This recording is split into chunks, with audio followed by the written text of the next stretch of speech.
But also if you say, I'm nothing, I'm worthless, that's also pride. That's also, look at me. But true sainthood is, look at God. True sainthood is saying, God, God, God. Whether you say, I'm worthless, I'm nothing, I'm a sinner, or you say, I'm the greatest, both of that is arrogance. Both of that is being obsessed with yourself. You say, Allah, Allah. And instead of pointing, the true saint points to Allah. The true wali of Allah, the true guide points to God instead of pointing to themselves. So God is neither above nor below. God is not up there. People think God is up there. No, God is not up there. There's a really beautiful quote. I think it's from the Gospel of Thomas. It says, if I tell, so Jesus says to his disciples, if I tell you that God is in the skies, the birds would be closer to God than you. And if I tell you that God is in the ocean, God is in the oceans, the fish would be closer to God than you. But I tell you, the kingdom of God is within you and outside of you. Maulana says Rasulullah is the Qibla. Why is the Kaaba made Qibla? Because the Prophet prayed there, right? And that's the way the Prophet prayed. The Prophet prayed towards that direction. That's why we pray towards Mecca. So ultimately, the first Qibla, the primary Qibla, is the Prophet himself. And Kaaba or Bayt al-Maqdis or any other place is made Qibla through the Prophet. So the first Qibla is the human heart. The first Qibla is the heart of the Wali of Allah. Any other Qibla is metaphorical, is secondary. Bismillah ar-Rahman ar-Rahim. We're continuing our journey in Maulana Rumi's Fihi Ma Fihi. So as we usually do, we'll start with a quick recap of the previous session. In the previous session, Maulana compared the path of Adam, alayhi salam, our father, Adam, and the path of the devil, the path of Iblis. Adam, when he made a mistake, he accepted responsibility. He said, we wronged ourselves. Forgive us. Istighfar. Astaghfirullah. That's something Adamic. That's something that a true human does. Taking accountability, responsibility, and asking forgiveness, seeking forgiveness. Iblis, on the contrary, now he made a mistake and he started philosophizing. He started creating that theology of God, you create everything. You're in charge of everything. So my mistake was not my fault. It was your fault. So that is the difference between Adam and Iblis. Now, making a mistake, that is human. But to justify, to philosophize, rationalize a mistake, that is diabolic. That is Iblisic. And Maulana, in the previous session, he talked about the sacred law. The sacred law is a watering place. It's just like the path that leads you to the water. It's a fountainhead. But it's not the destination itself. It is the road. It is not the destination. So there are people who know the rules of the court of the king. And there are people who know the rules of companionship, the rules of being with the king, close to the king. That's the law of intimacy, the law of closeness. And that is different from outward rules and regulations. So the Sharia has its place, the rules have their place, but they're not the destination. They're the road. That's why you have the word madhab, which means the road, or tariqa, it's a path. But it's not God, it's not the Lord, it's not the destination. In Nadanistika mazhab, you should know that your madhab is a madhab, it's a path, it's a road. But there is a madhubun alayh, the one you're journeying to, the one you're traveling to. And that is the Lord. That is God. When you know that, you don't fight over silly little things while forgetting the destination, while forgetting the Lord. And then Maulana says, everyone has a capacity. And a true teacher, a good teacher, dispenses his words according to each person's capacity. So a good teacher does not teach according to what he knows, but according to what the listener needs. And that's the prophetic teaching. You need to talk with men and speak to men, to human beings, according to the degree of their intelligence. So according to what they need, as Maulana says in the Divan, بر قد مرد می‌برد در زی عشق او قبا. Love of God is just like a tailor that cuts the gown according to the stature of each man, each human being. So it customizes the gown. It's not one size fits all. So that is to speak to men according to their intelligence, or according to the degree of their intelligence. The true elevation of the saints.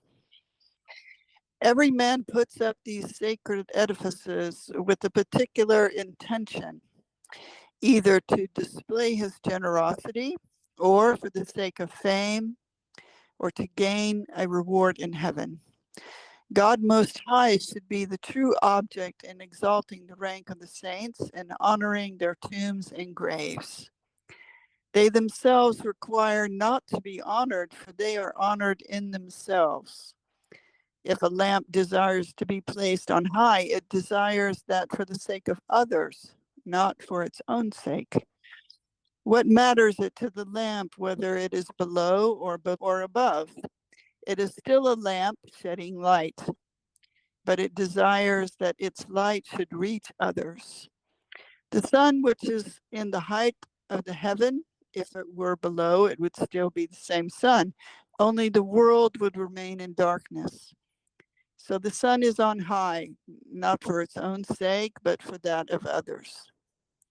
It follows then that the saints are exalted above and indifferent to such things as above and below, and the reverence of men. So Maulana says, in shakhs in imarat ra be niyati mikonad. Anyone who builds sacred buildings, it could be mosques, it could be shrines of awliya, they do it for a reason. They do it with an intention. What is their intention? What is their reason? And the reason is one of these three things, or it could be a combination of these three. Either to display their generosity. They want to show off their generosity and bounty. So, it's just like the story of Harun and Bahlul. So the Khalifa, Harun al-Rashid, he sponsors a grand, beautiful mosque.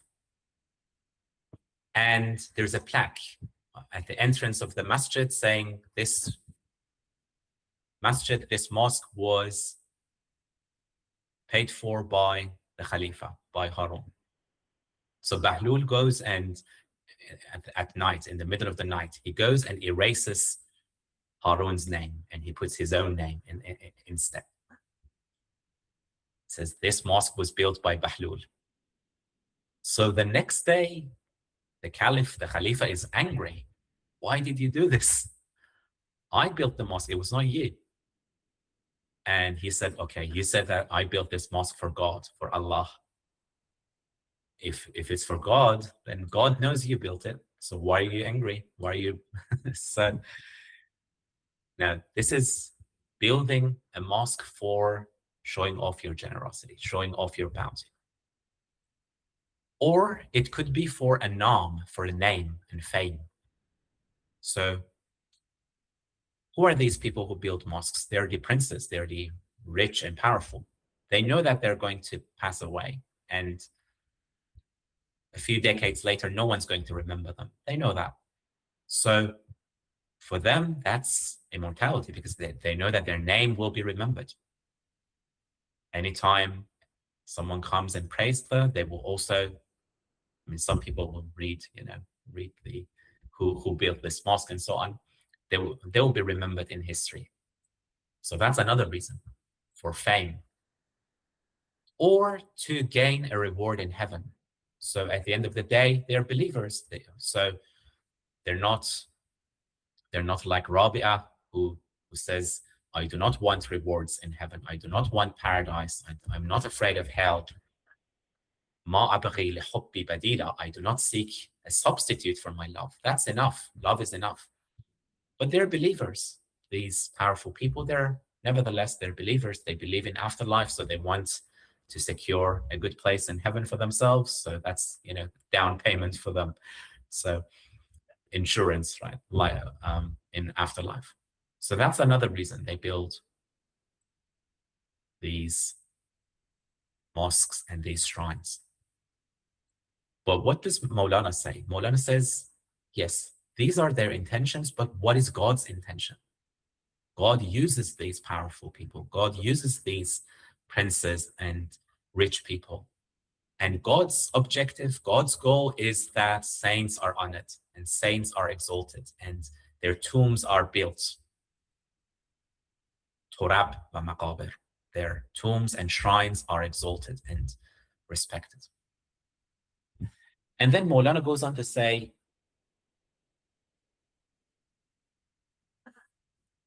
saints do not need this. Awliya do not need this. ایشان در نفس خود معظمند. They're honored in themselves. So you have two types of honor. You have an honor that is borrowed, an honor that comes from outside.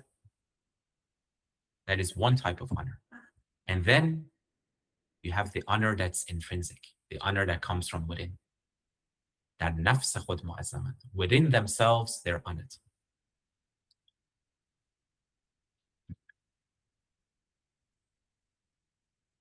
And Maulana says, awliya are like that. Their honor does not come from outside.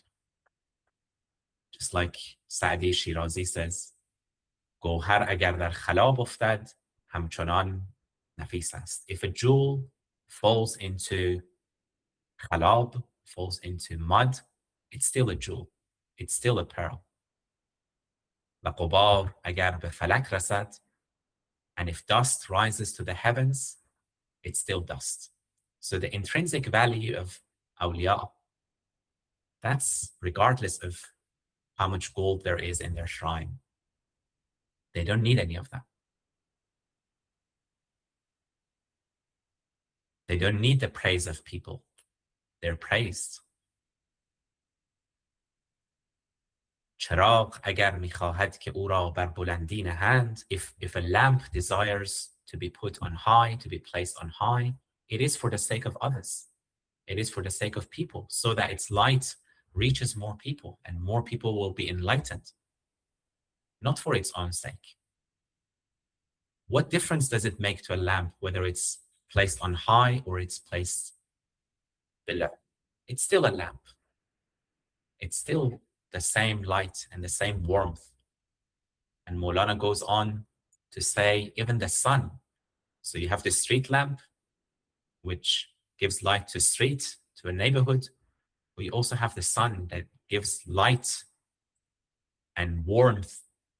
So the light of knowledge and the warmth of love and orientation. So sun gives orientation. That's why many of the ancient people prayed towards the sun. They prayed, their qibla was the sun. That was the original qibla. So in ancient India, in ancient Persia, in many places, they pray towards the east. And you have this in the Quran, that the people of Shiva, they pray towards the sun, min dun Allah, instead of Allah. So they forgot about Allah. They mistook, that's the grave mistake, the shirk. They thought that the sun itself is Allah, instead of taking it as a qibla. But many ancient people, so that's the orientation. And also direction in life, and also life that comes from the sun. And In the Quran, Allah Ta'ala says, we sent you as a Siraj al Munira. We sent you to the Prophet, alayhi salatu wasalam. We sent you as a bright lamp, Siraj al Munira. Now, a Siraj al Munira, if you deprive yourself of that light, it's you who are deprived. You're not harming the sun. A little bat is not the enemy of the sun. He is his own enemy because he has veiled himself from the light of the sun. Maulana says the sun is up there in the sky, not for himself, not for itself, but for us, for all of us. Otherwise, saints do not need approval. They're above needing the approval of human beings, needing the praise of human beings. They're indifferent to such things as above and below. And that's something that we should all aspire to. You know, we're so much concerned with what people think of us, with what so-and-so thinks of us. You know, there's that anecdote that when I was young, I was really concerned about what people think about me. And then I got a bit older and I was not concerned about what people think about me. And then I got a bit older and a bit wiser. And then I realized that no one thought about me anyway. So, but that's the illusion that we all have, that people are constantly thinking about us and constantly, and, you know, these days, even with social media and stuff. So, you know, before it used to be, okay, you cared about people when you were outside. When you came home at night, it was just you. It was just you. You didn't care about any other person, what other people think about you. And in the Masnavi, Maulana says, even Fir'aun at night, he was a believer. At night, Fir'aun believed and he turned to God and prayed. And he said, Ya Allah, God, you know that I'm nothing. You know that I'm your servant at night. But then every morning when the sun rose, everyone would bow down to Pharaoh. They would all bow down to him and they would all say, you're the Lord, you're the King of Kings. And, you know, as they say in Arabic, al-madhu dhabh, right? Praising someone is just like slaughtering him. And that's what happened to Pharaoh. So he forgot. Daytime, he forgot. But nowadays, with technology and so on, daytime and nighttime, people are concerned with what people think, and they're constantly, you have the crowd in your pocket. So, but the awliya, saints, are exalted. They're indifferent to above and below and the reverence of human beings. I was having a discussion with some people about this notion of states and stations in Sufism. And it was told to me that really only saints and prophets have proper stations.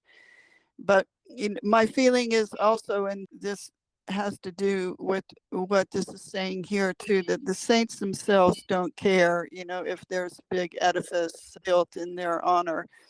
But I think too that the saints don't care also about comparing themselves to the spiritual evolution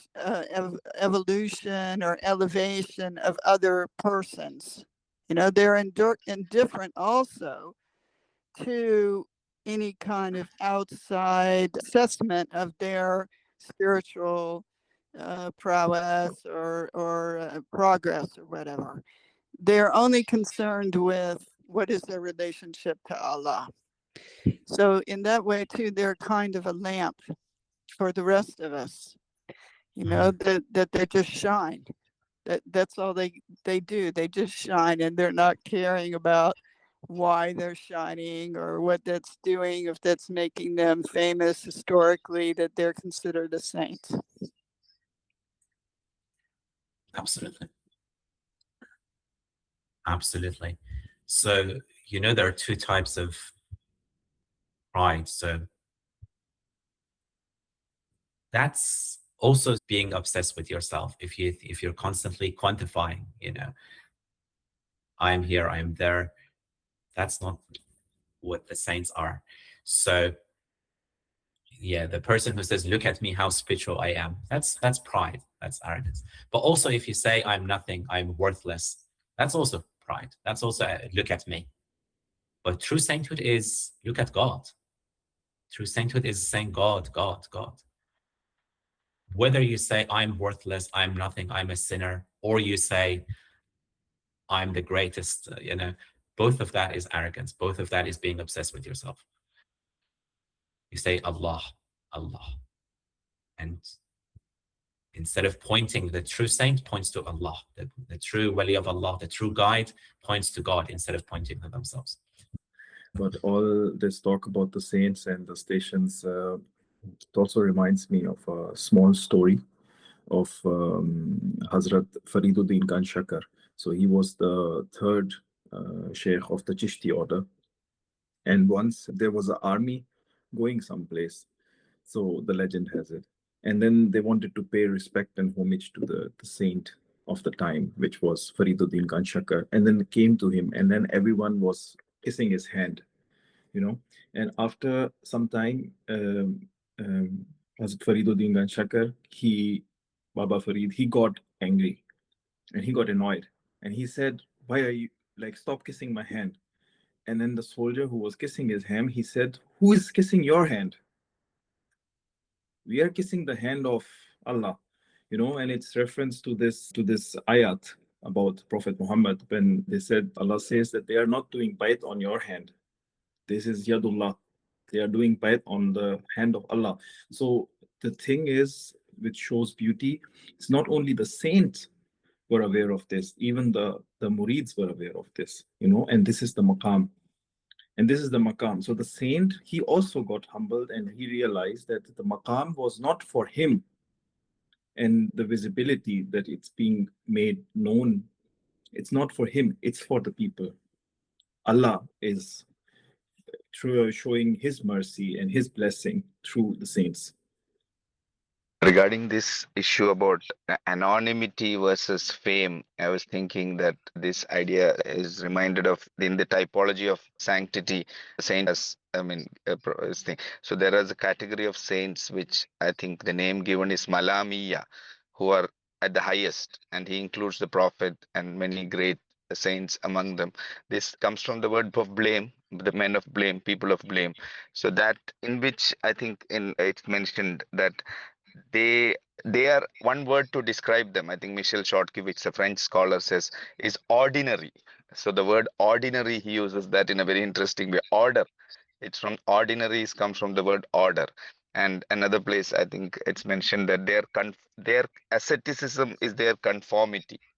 They conform to whatever the conditions are, and they don't display of any of their special states or stations. And this is the type of anonymity that I think is something that is very different from the modern fame obsessed kind of world, which I think Sinajan you mentioned earlier.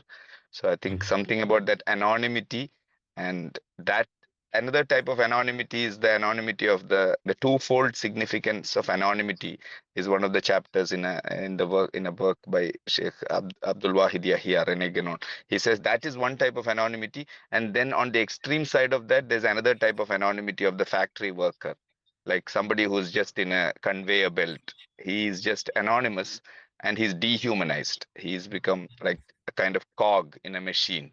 And that is the type of anonymity that is almost, it's a parody, it's an inversion of the type of anonymity of the people, the ordinary, the people who are anonymous and they don't want to show themselves. I thought that's a kind of a paradoxical, as well as something that's the hiddenness of, I think, also the saints. It's not that most of them are hidden and only few of them show up in the biographies and in the public documents. That is the thing that has been mentioned. Most of them are hidden, and I think it was mentioned earlier. So it's best to think that everyone is a potential who we know. And then God says, "Walakad karamna bani Adam."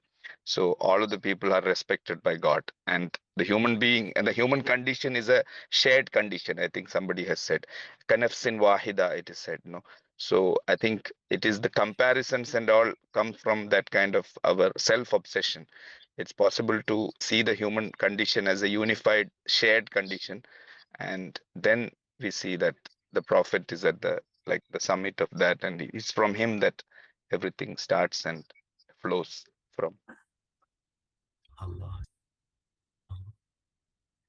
So yeah, this reminded me of the story that Fariduddin Attar has in his Tazkiratul Awliya, in his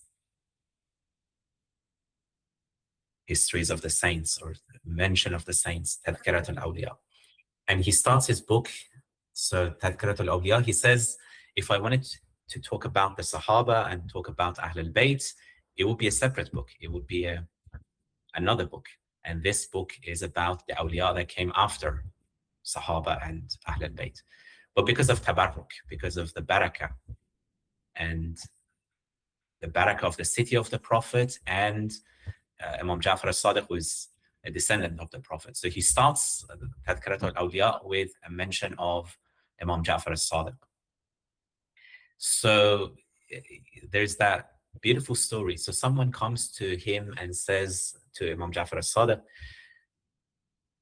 your fathers, so Imam Ali, the Prophet, they wore patched clothes. They had rags, but you wear these fine, really delicate, luxurious robes. Why is that? Why is this difference? So why is this difference between your path and their path? And Imam Jafar Sadiq says, because the times are different. So God has put me in this place as a scholar to represent religion, to represent the path. And these days, if a scholar wears rags or patched clothes, no one takes them seriously. They will not take them seriously. So I wear this for the exaltation of religion, so that my words will be taken seriously. And then this is the really beautiful part. He takes this man's hand, according to Attar. He takes this man's hand, and underneath that delicate robe, outer robe, there is that rag. There is that rag which is really coarse and which is really scratchy underneath, and no one sees that. And Imam Jafar al-Sadiq says, هذا للخالق, this is for the people. وهذا للحق, and that's for God. So from the outward, it's just like everyone else, like all the other scholars. What's ordinary, what is ordinary scholar would wear? That's what he wears. But in the inside, that's for God. And that's for God. So he has both.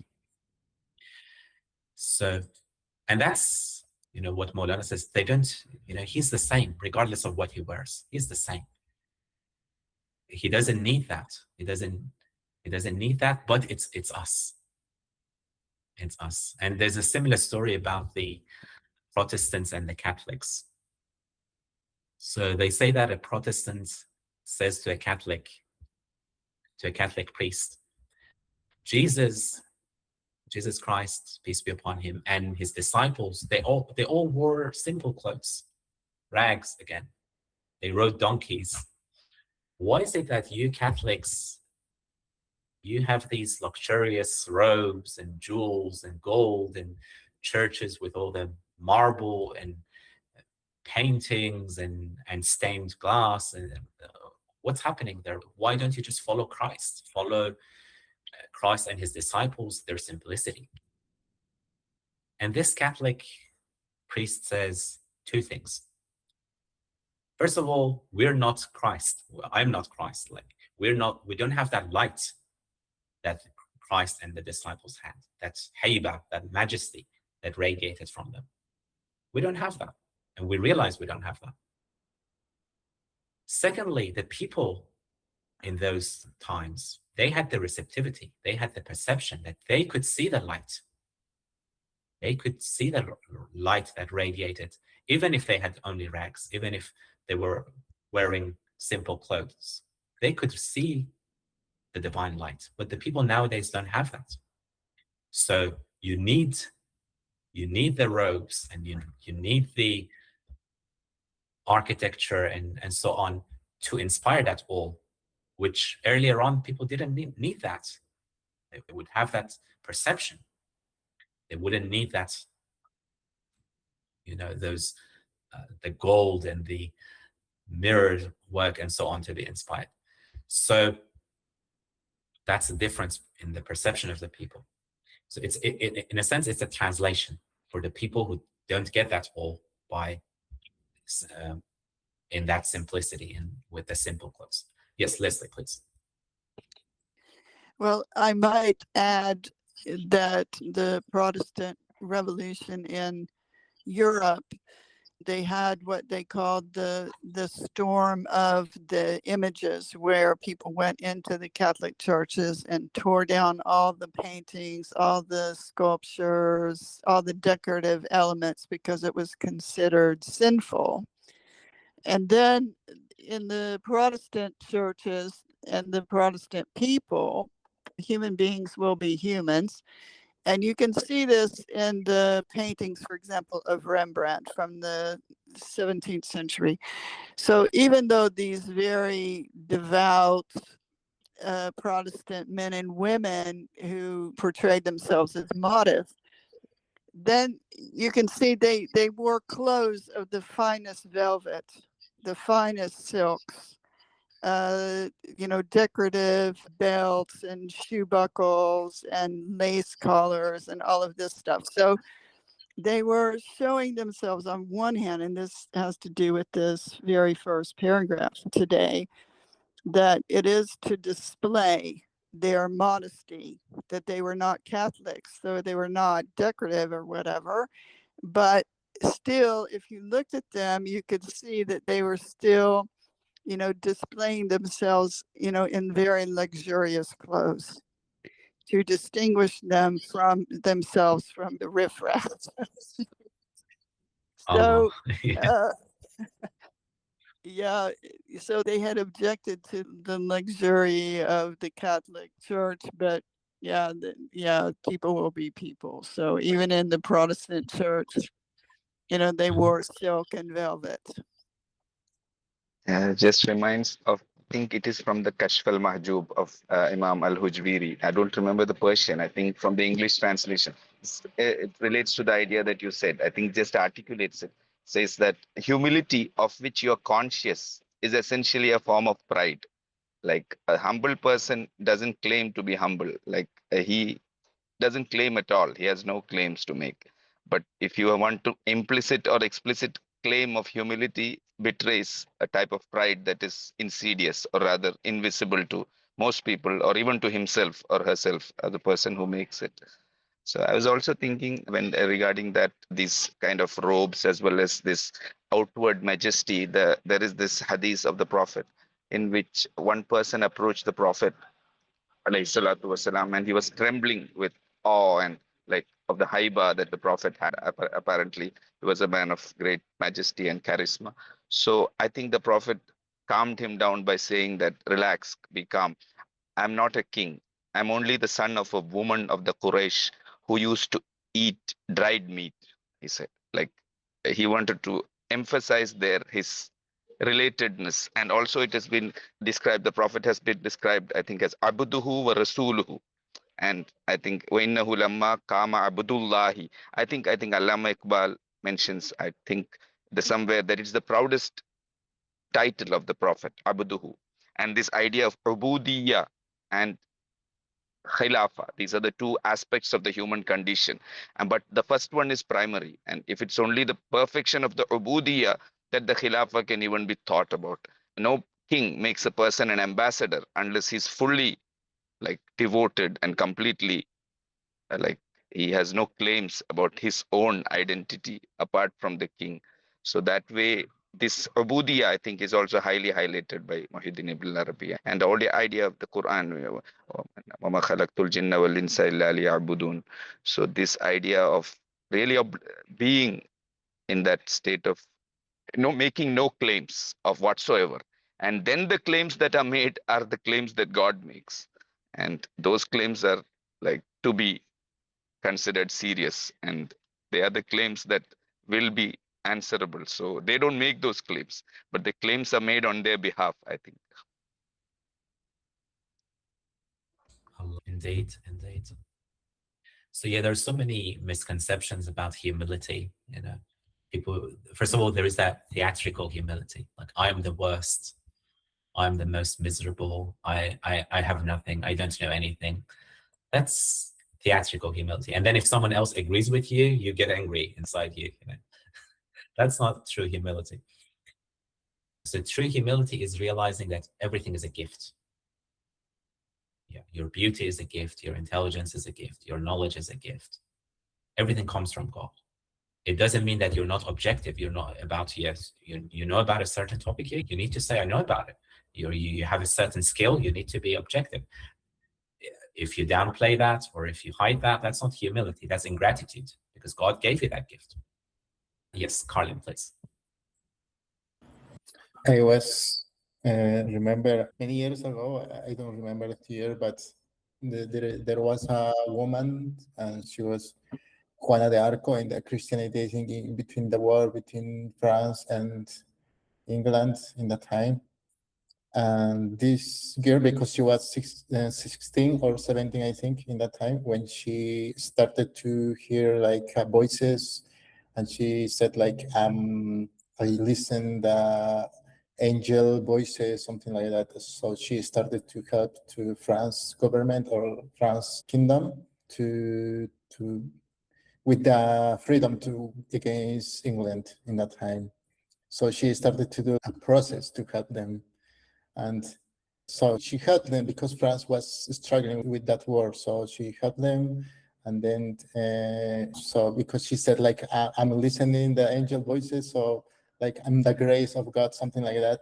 So people or Catholic, or I don't know which branch of the Christianity, was like, maybe she is like a witch. It's not like someone is connecting with God, or how could she like listen to God directly without the intermediation from the Christianity or for the church or the priest, So people was hesitating about her, and then after like all this process, they judge her, like, and they ask her like a question like, are you something like, if you are on the God's grace or something like that, like, let's see what she is going to say, maybe yes or maybe not, because if she say yes, I'm the grace of God, they will judge her like, oh, you are doing like I don't know, this is heresy.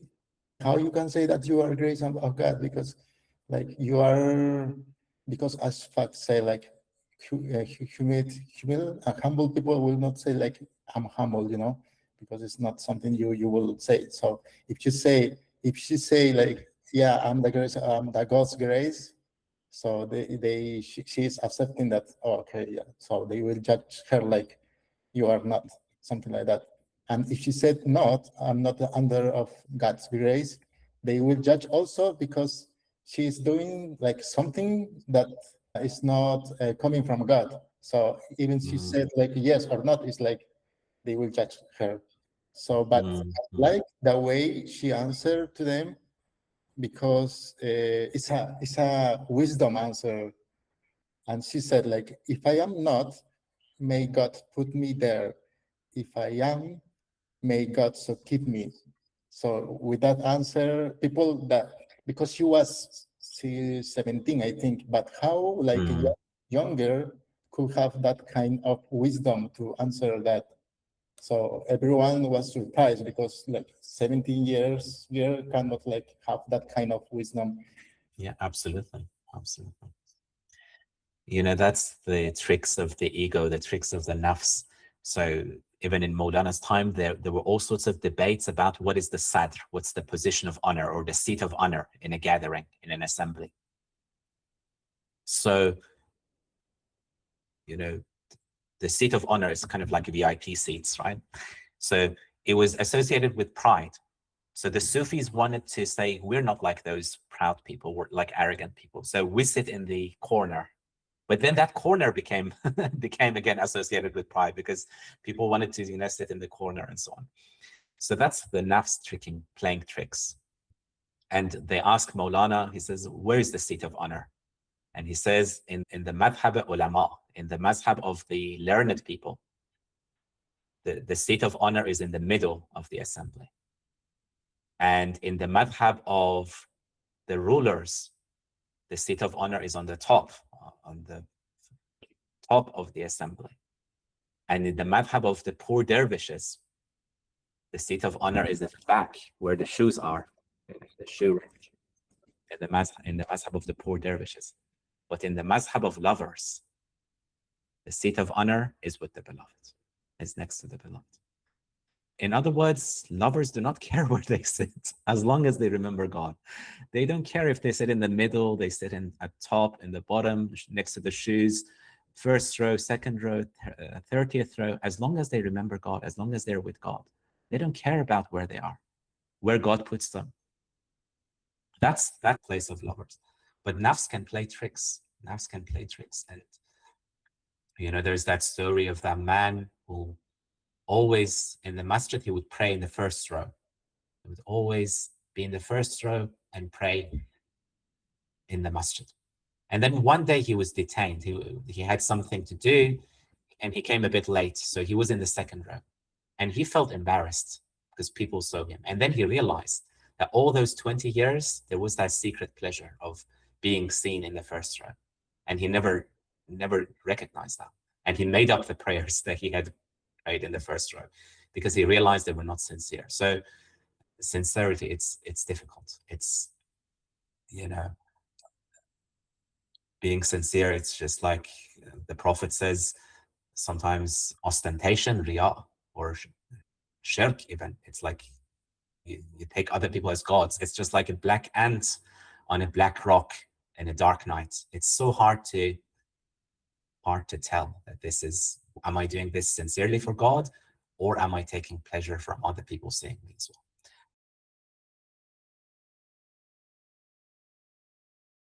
Yeah, I completely agree. Yeah, it's difficult.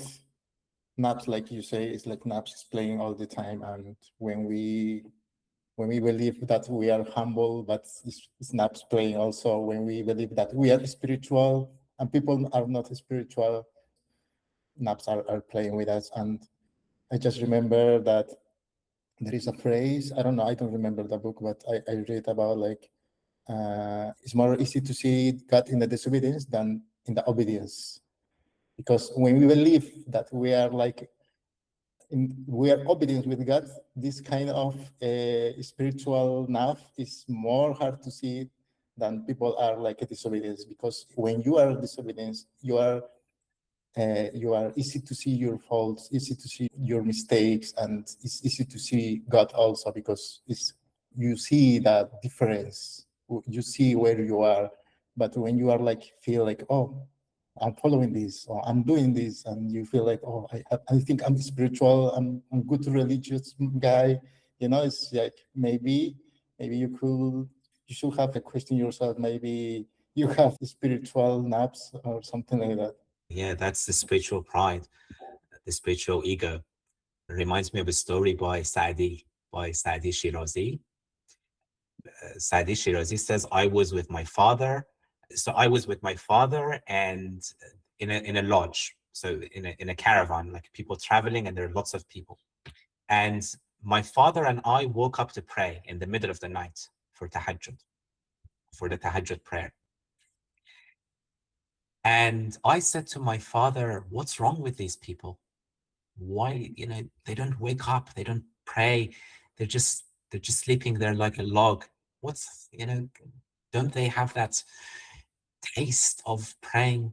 I said this to my father. And then my father said to me, if you had slept, it would be better, actually. It would be more beloved to God than you waking up and criticizing others and thinking you're superior and thinking you are better than others. So that's the spiritual pride. So if you had slept like them, it would be better. So that's how spiritual pride comes in when, you think you're holier and you're better than everyone else, but in reality. Yeah, it just reminded me of a story of a master who had like different dervishes, and for every one of them he had a different prescription. Like to one of them he would say, you're not allowed to serve because the serving is a trap for you. Another one would say you can't pray too much, you know, because all of these were like different traps for different people. Yeah, and I thought that was quite eye-opening. Just you mentioned about ikhlas, that this thing, actually, I think there is a hadith. I don't know whether it's a strong one from the narration perspective. Ikhlas is a secret among my secrets, which I place in the heart of one whom I love. So this idea, the word itself, ikhlas, means actually purity. Khalas, gold is pure, 24 karat or pure gold. And then it's the word khalas in Urdu and other places. I don't know, in Persian too, they use khalas means end, finish, like death. Khalas. Khalas means also means end. So that ideas come to this. When you are someone, like when you, like I do exist, where is that purity then?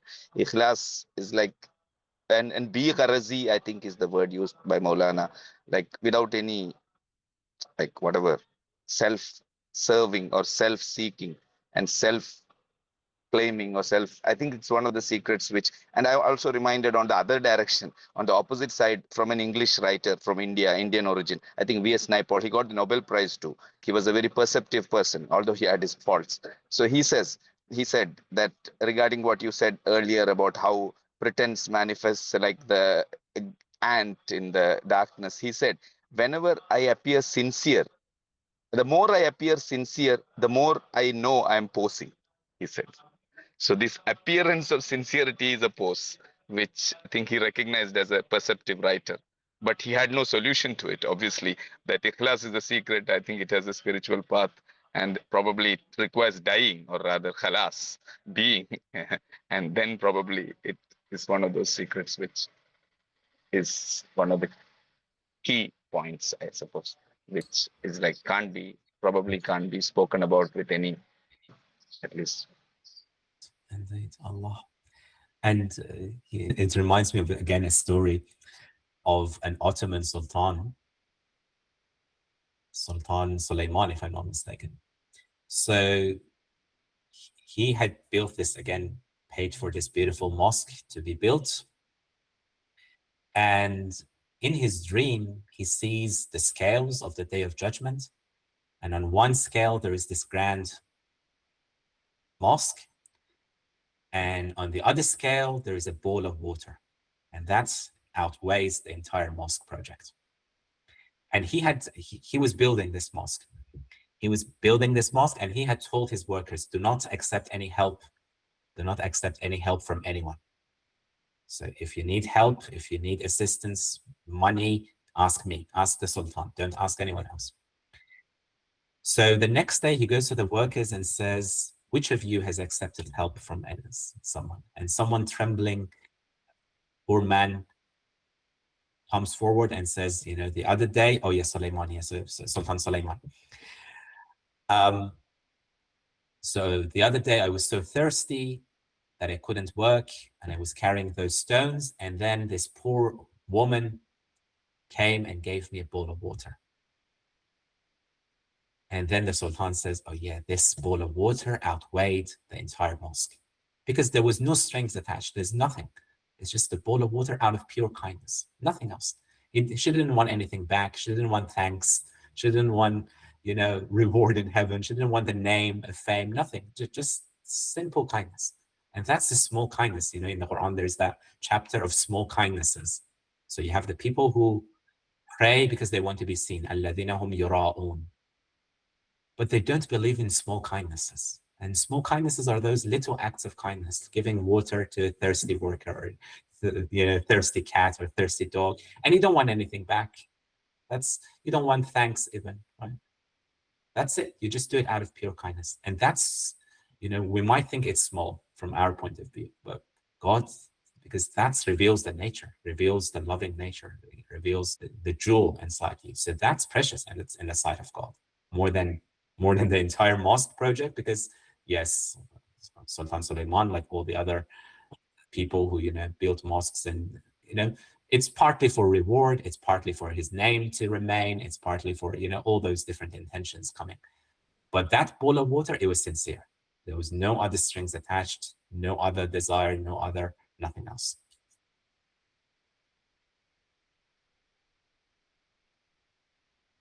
So yeah, I guess we could read another page. beyond, above, and below. You yourself, being vouchsafed a fragment of ecstasy and a flash of grace from the other world, in that moment are indifferent to the above and below, and mastery and leadership and self too, which is nearer to you than all. These things do not enter your mind. So how could the saints, who are the seam and the mine and the source of that light and ecstasy, be fettered by below and above? Their glory is in God, and God is independent of below and above. Thus, below and above belongs to us who have feet and heads. The prophet, God's blessings be upon him, said, "Do not prefer me above Jonah the son of Matthew, in that his ascension was in the belly of the whale, while my ascension was in heaven upon the throne." He meant, do not assign preferment to me over him. If you prefer me at all for the reason that his ascension was in the belly of the whale, while mine was above in heaven, for God Most High is neither above nor below. His epiphany is the same, whether above or below and in the belly of the whale. He is exalted far above, and below. All things are one to him.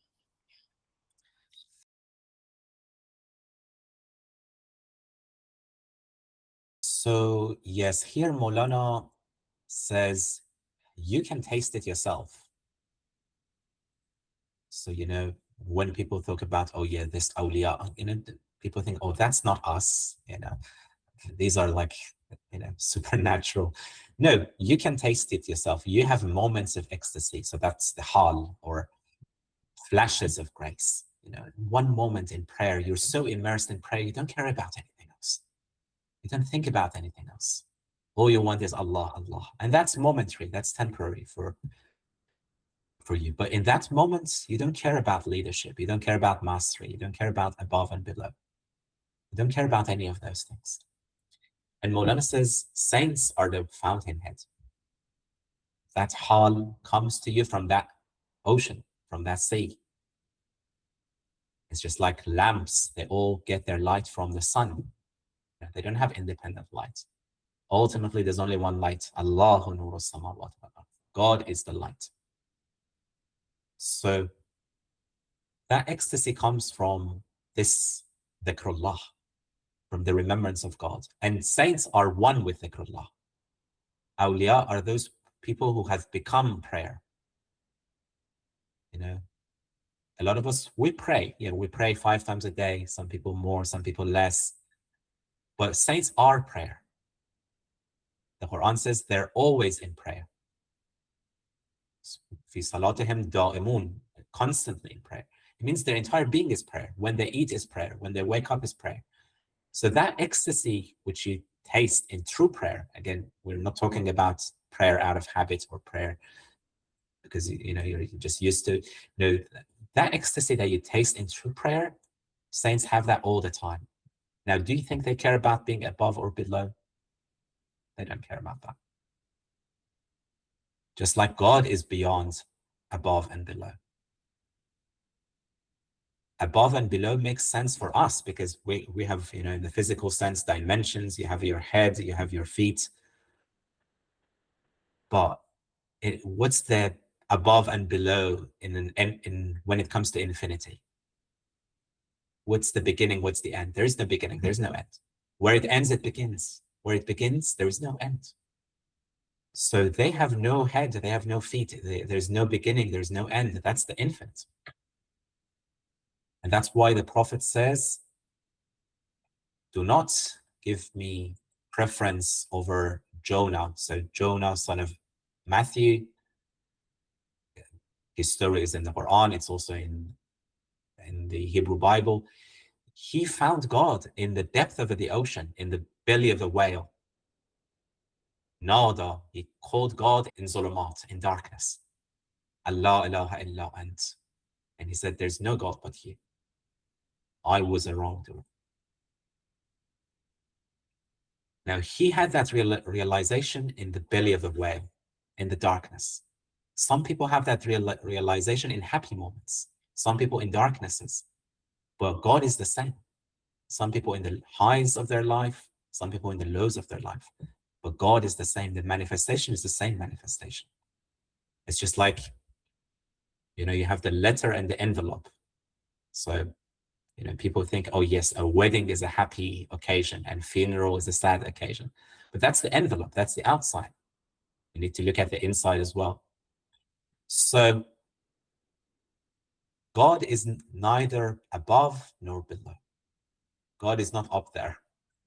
People think God is up there. No, God is not up there. There's a really beautiful quote. I think it's from the Gospel of Thomas.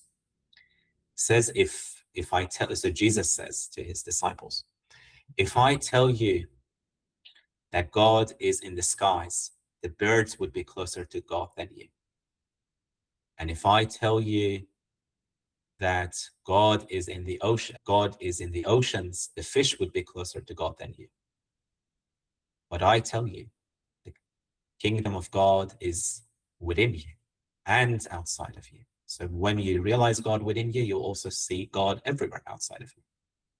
And that's what the Quran says, فَأَيْنَمَا تُوَلَّى, wheresoever you face, فَثَمَّ وَجْهُ اللَّهِ, there's the face of God. So it's not that God is up there somewhere, no. God is within you and without you. فَالْأَرْضِ آيَاتٌ لِلْمُوقِنِينَ, in the earth there are signs for the people of certainty. وَفِي أَنفُسِكُمْ, and inside yourself. أَفَلَا تُبْصِرُونَ, don't you open your eyes and see? So God is far above. So far above and below. So you cannot, put God in one direction, say God is in Mecca. No. God cannot be confined to any one direction, any one place, any one time.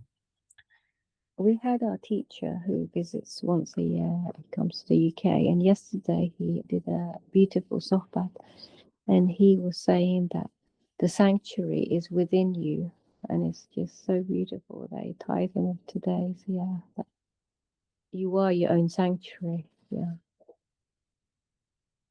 Absolutely, yeah, absolutely. Maulana says, Nist masjid juz darun sarbaran. So Maulana says, Ablahan ta'zim masjid mikonand. The foolish ones are those who glorify the mosques, and yet at the same time, they're unkind to the people of the heart, to the possessors of the heart. So they're cruel to awliya, and yet at the same time, they're decorating their mosques and making beautiful mosques. And Maulana says, on majaz ast in haqiqat ay kharan. Kharan, literally donkeys, but Maulana is like shaking us. Foolish people, fools. That mosque, the building is a metaphor. That's not the real mosque. The real mosque is the inside, is the innermost hearts of those people, of the awliya. You're destroying the real mosques, and then you're decorating these mosques. That doesn't add up. So the real mosque is the human being. It's just again reminded of that as from the Masnavi where waswas and then the treatment of that as ishq is mentioned. Pus bande waswase ishqas bas varna kei waswas rabastas bikas. So in the context of this idea of claiming like something that I have some good or I am good or I'm like having some spiritual merit or something to be proud of, something to claim some eminence over. Like actually this is a type of waswas in the sense that we claim, and this claim is coming from us, like the ego, the egocentric kind of claim that you make. And then this ishq, the idea of khalas, ikhlas came to mind. And then this idea of finishing, or rather being only one, like there is no body to claim. The claim is only a derivative. How can the derivative claim anything? He has everything he has is derived. So he hasn't anything including his existence or being or anything to make a claim on which to make a claim. So that, and then also the point of ikhlas, one thing also came to mind just from the last point is that in the Quran, I think ikhlas, who is the subject of ikhlas and who is the object? There are two words in the Quran, mukhlis and mukhlas. Innahu min ibadina al-mukhlasin. It is, I think, mentioned about the Prophet Musa alayhi salam. So the made pure and those who purify. So actually the purifier is God, and he's the one who purifies. So that purity belongs to him, and we are the purified, or rather we are the object of purification, or he's the one who purifies us. So that paradox goes to illuminate the fact that it's God who is the subject, and that it's the grace, it's the mystery, but also it's the grace of the divine grace that can only give a kind of that kind of clarity or clarification, or something which we can ask for, and only ask with some kind, with complete submission, and and without any claims to make. Absolutely. And you know, in the Quran, the surah of Ikhlas is also the surah of Tawheed, right? The oneness. Qul huwa Allahu ahad. There's only God. So sincerity is not something that you can achieve. Again, it's God who has to purify you. It's only God who can purify you. And ultimately, Qul huwa Allahu ahad. It's only God.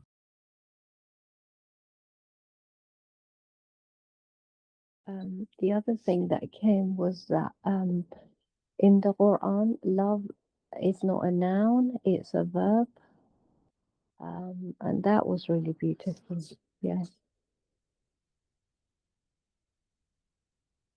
I was thinking about a sentence that I don't know where I saw it, but it says like, when God is, I am not. When I am, God is not. So I think when we are, we can see top or bottom, but when we God is, I think bottom or top or above, it's going to disappear. I think in that moment doesn't exist that kind of levels.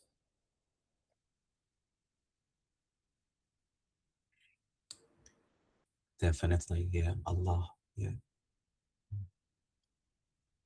So yes, this road of oneness, it's narrow. There's no room for two I. There's no room for me and God, right? Jawde tangas shahrah wujud. This wujud, being is tang, is narrow.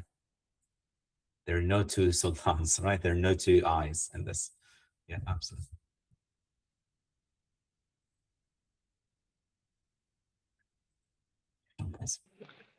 Just reminded when Sister Zahra said about this a verb and noun. So I think that is a very interesting thing. The idea of the tawheed is actually a verbal noun. Wahada, the word is, I think, wahada yuwahidu, tawheed. It's the verbal noun. So nowadays it has become a kind of, all these have become like separate entities, like tawheed as a discourse, and then even Islam. Like, this is a bit probably a bit controversial, but I was recently reading a kind of work of scholarship by a historian, Faisal Devji, about the rise and fall of the crescent, and which he says that the word Islam as a kind of like noun, an identity, is a very recent phenomenon. Like what the Quran says about Islam, in ad-din inda Allah al-Islam, or udkhulu fi silm, and all that is the Islam. So, and he has traced this. I mean, I don't want to be controversial, just to say that I thought it was interesting that when the word Islam comes a lot in the last few centuries, the God and the Prophet has reduced, and it seems to have, like, it's for Islam that you're doing, Islam serving Islam, or Islam as a form of, as an entity, which seems to be a sign of the times, or rather it's something that it's a symptom of a certain type of obscurity, or rather it is the kind of, it's a type of veil possibly. And I think he is coming at it from a historical scholarly perspective, but I think there is a spiritual interpretation too. And in the light of what was mentioned earlier, I thought of just mentioning it. I don't want to go further into detail.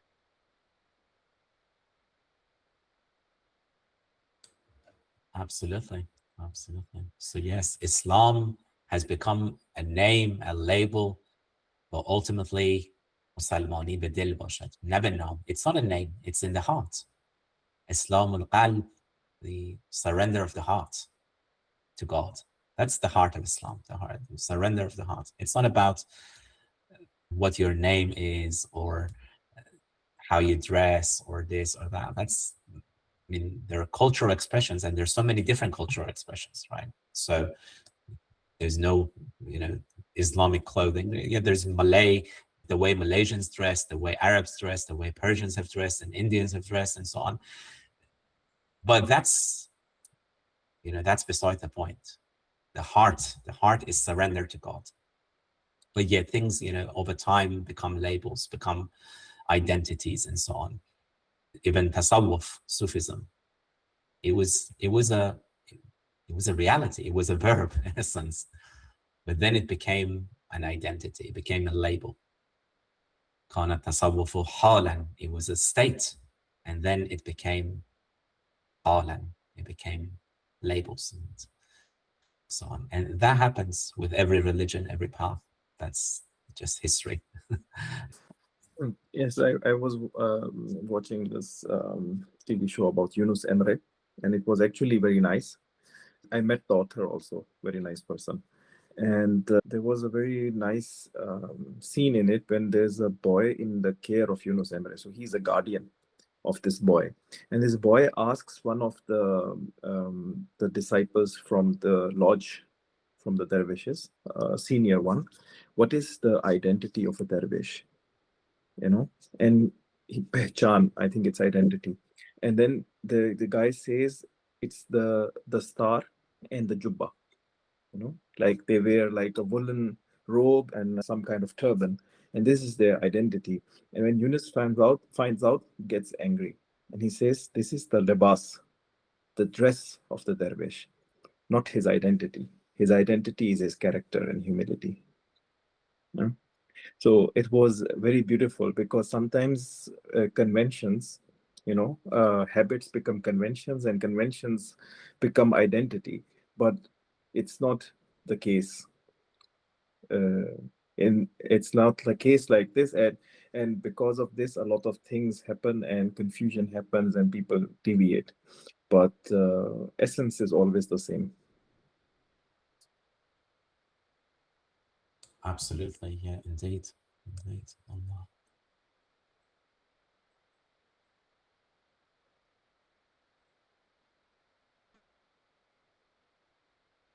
That's the moving from meanings to words. The more words, the less meanings. So we need to find people who are free from words, so we can have a word with them.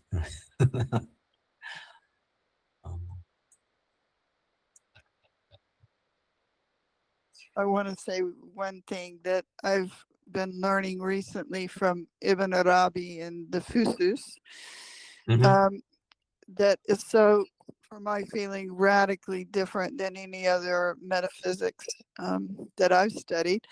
And that is that God is both immanent and transcendent at the same time. And so that speaks to the line here from Mulani. He is exalted far above and below. All things are one to him. So that, there is no directionality to God. And then, as has been mentioned, that the kingdom of God is within, and that it is also God is not above. So it's both, according to Ibn Arabi. Yeah, Allah. Yes. So that's, above, God being above, it has its meaning. It has its symbolic meaning, and that means God's transcendent. So it has its symbolic meaning, but ultimately God's manifestation here below, in the depth of an ocean, in the skies, God is God. God is God. And it's also, we always think that God's manifestation should be in very, I don't know, it could be in sanctuaries or some mosques, or some exalted experience. But we can also, it's possible to have that tajalli of God, manifestation of God in daily life, right? And that's the law, right? In a sense, you can find God while making coffee, or while, so it's not, you think, oh, I need to, God is in Mecca, and I need to make that. Yeah, it's good. Inshallah, everyone can make pilgrimage, and it's lovely. But you can also find God you can also have that tajalli, that nearness to God right next to you, with your neighbors, whether it's, the people you work with, the people you're close to, you can find God there, right? So it's just like the hadith that God on the day of resurrection, he says, I asked you for food and you didn't give me. And then the servant says, how, you're God, you're above all need. How can you ask food? I was hungry. Yeah, I was hungry and you didn't feed me. And then he says, yeah, my servant so-and-so was hungry and you didn't feed my servant. If you had fed him, you would find me there. You would find me with him. And I was thirsty. You didn't give me water. He said, how can you be thirsty? You're God. You're the God who's independent of the worlds. And he says, my servant so-and-so was thirsty, and so on. So, yeah, we can find God around us and within us. So in the continuation of the passage, Maulana is saying, yes, there are people who do things with another intention. Their intention is not God, or it might not be 100% sincere. Maybe they do it for name and fame and so on. But God's purpose is achieved through their efforts. And he gives the example of Zamakhshari, this scholar, this great scholar of the Quran and commentator of the Quran. He says maybe his intention, or at least part of his intention, was to show off his knowledge of rhetoric and show off his knowledge of Arabic and so on. And that's why he's written, this beautiful, extensive commentary. But God's objective is realized because he has written this commentary that serves the religion, even though his intention might not be pure. So he's saying, there are people who say, oh, it's zero sum. It's either 0 or 100. Maulana says, no, you can learn something from Zamakhshari, even if his intention was not 100% pure. There are things to learn from Zamakhshari. He doesn't say, no, you should burn the kashaf of Zamakhshari. No, he doesn't say that. And he says, people do all sorts of things, but the intention of God is something else, and that intention is realized. It's just like maybe the person who makes you coffee in the morning, their intention is just to get paid, their paycheck. But, you start your morning fresh and with energy, right? And that was not their intention, but that's how God works. And then everyone in the city, you have the weaver, and then you have the driver and the barista and all of that. They all work together, and then the city flourishes. And they're all doing their own thing, but at the same time, they're all subject to the divine plan and to God's will. So yeah, inshallah, we'll continue this passage next week. But any comments, reflections so far?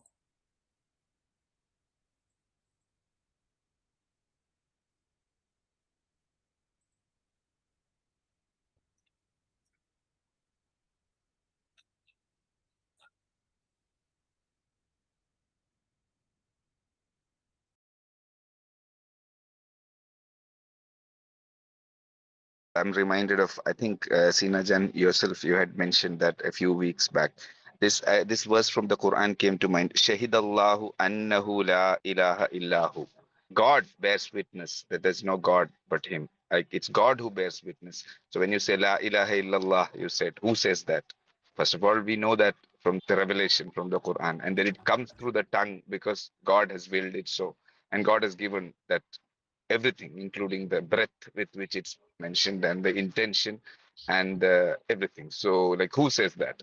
So that question is an interesting one, in that it's God who says, and we are the instrument through which that saying is, like, said.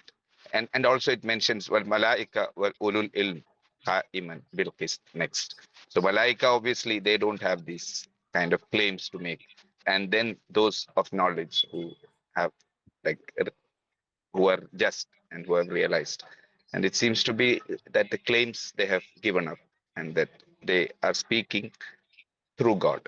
That kind of speech, you said, the words, let us have a word with those who have no words. So that also, the idea of words, and like the word is there, the meaning is there, the speaker is there, the hearer is there. There's always duality in language and words. There's no escape from that, I think. Allah, absolutely, absolutely, absolutely. And that's why Maulana ends all his ghazals with khamosh, because there's human language has limitations. There's only so much you can put into words, but the rest cannot be said. It can only be tasted. It can only be journeyed. Allah. Allahumma salli ala Sayyidina Muhammadin wa ala ali Sayyidina Muhammad. Ya Allah, you are Nur al-Samawat wal-Ard. You're the light of the heavens and the earth. You're the knower of the secrets. You're the knower of what is hidden within each and every heart. So we come before you and we ask you to save us from all distractions. We come before you and ask you to purify our intentions, because this is not something that we can do by ourselves. We come before you and ask you to help us be, as Maulana says, emptied from thinking about what others think, about being concerned with titles and rank and so on, and to seek you, to seek your pleasure, and to be satisfied with you and your gaze alone. You are enough for us. You are enough for every human soul. And to find you in every manifestation, in every tajalli, within us and outside us, in the mountains, in the deserts, in the forests, in daily life, on a busy day, on a quiet day. Just like Yunus, Jonah, found you in the darknesses, in the darkest moments of our lives. We cry unto you, say, La ilaha illa ant. There is no one but you. There is no God but you. Subhanaka, you are transcendent, you are exalted, and we are the wrongdoers. Fastajib lana kama stajabta lidhannun. Just like you answered the prayers of Jonah, answer our prayers. Ya man idha arada shay'an yaqulu lahu kun fayakun. Anytime you desire a thing, you will just be, and it is. Alhamdulillah. So yeah, inshallah, we'll yes, so, Tabish, I'm sorry, I didn't read read the chats. Let me see what the questions are before we leave.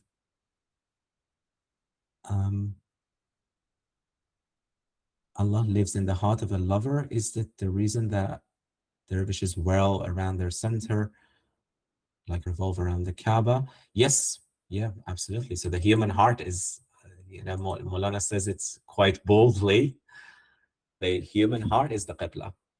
That's the first Qibla. And that's why, you know, the Qibla of the angels bowed down to Adam. Why to Adam? Because he was the Wali of Allah, right? So that's the first Qibla. And Maulana says, and also because it's Rabiul Awwal, Maulana says Rasulullah is the Qibla. Why is the Kaaba made Qibla? Because the Prophet prayed there, right? And that's the way the Prophet prayed. The Prophet prayed towards that direction. That's why we pray towards Mecca. So ultimately, the first Qibla, the primary Qibla, is the Prophet himself. And Kaaba or Bayt al-Maqdis or any other place is made Qibla through the Prophet. So the first Qibla is the human heart. The first Qibla is the heart of the Wali of Allah. Any other Qibla is metaphorical, is secondary. So orientation, right? You need to, just like your prayer is not accepted if your back is to the Qibla. If you're turning to any other direction, that's your prayer is not accepted. If your heart is not oriented with the Wali of Allah and ultimately with Rasulullah, that prayer is not accepted. The first condition is turning towards that, turning towards the Qibla. And that's orienting ourselves with Rasulullah.